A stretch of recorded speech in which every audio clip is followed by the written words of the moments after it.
আগের দিন বাজার থেকে যা মাছ আনা হয়েছিল তার থেকে মাছের মাথাটা অনেক বড় ছিল বলে আমি তুলে রেখেছিলাম ফ্রিজে। আজ মাছের মাথা দিয়ে সবজি ঘন্ট করব বলে শিম, বিনস, কুমড়ো, মটরশুঁটি, গাজর, সজনে ডাঁটা আর আলু এই সবজিগুলো কেটে রেখেছিলাম ঘন্ট রান্না করব। এবার কড়াইয়ে জল চাপিয়ে তার মধ্যে কেটে রাখা সবজিগুলোকে দিয়ে তাতে সামান্য নুন দেব আর চাপা ঢাকা দিয়ে সেদ্ধ হতে দেব। বেশি সেদ্ধ করব না, খুব হালকা মতো সেদ্ধ করব।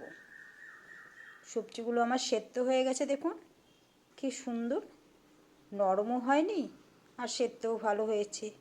অন্যদিকে কড়াইয়ের মধ্যে আমি মাছের মাথাটাকে ভেজে নেব। তারপর কড়াই চাপালাম, তাতে মাছের তেলটাকে ভেজে নিয়ে তার মধ্যে দিলাম আগে থেকে সেদ্ধ করে রাখা সবজিগুলো।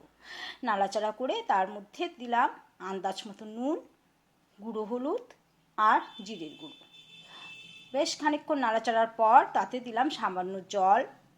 জলটা যখন শুকিয়ে এলো তখন দিয়ে দিলাম আগে থেকে ভেজে রাখা মাছের মুড়োটা আর দিলাম সামান্য চিনি। নাড়াচাড়া হয়ে গেল, নামিয়ে নিলাম। এই রান্নাটা আমি শিখেছিলাম আমার মায়ের কাছ থেকে। আমার মায়ের জীবনী নিয়ে যত ভাবি ততই অবাক হই। আমার দাদুর আদরের মেয়ে ছিলেন আমার মা। সরকারি চাকরিজীবী পাত্রের সাথে বিয়ে হওয়ার পর নিজের কথা না ভেবে স্বামীর সাথে চললেন শাশুড়ির সংসারে অজপাড়া গায়ে। একবারের জন্য নিজের কথা ভাবেননি। অতি সুন্দর মানসিকতার এই বউটি।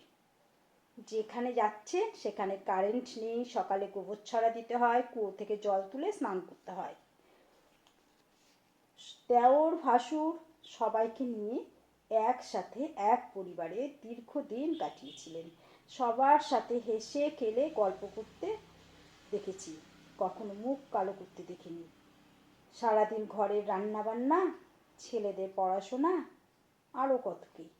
আর কেউ বিপদে পড়লে সঙ্গে সঙ্গে ঝাঁপিয়ে পড়া। এইভাবেই কাটিয়েছেন সারাটা জীবন। তিনি আমার মা। অনেক দিন হয়েছেন তিনি চলে গেছেন, তবু মনে হয় আশপাশেই আছেন তিনি। আজ তোমায় প্রণাম মা।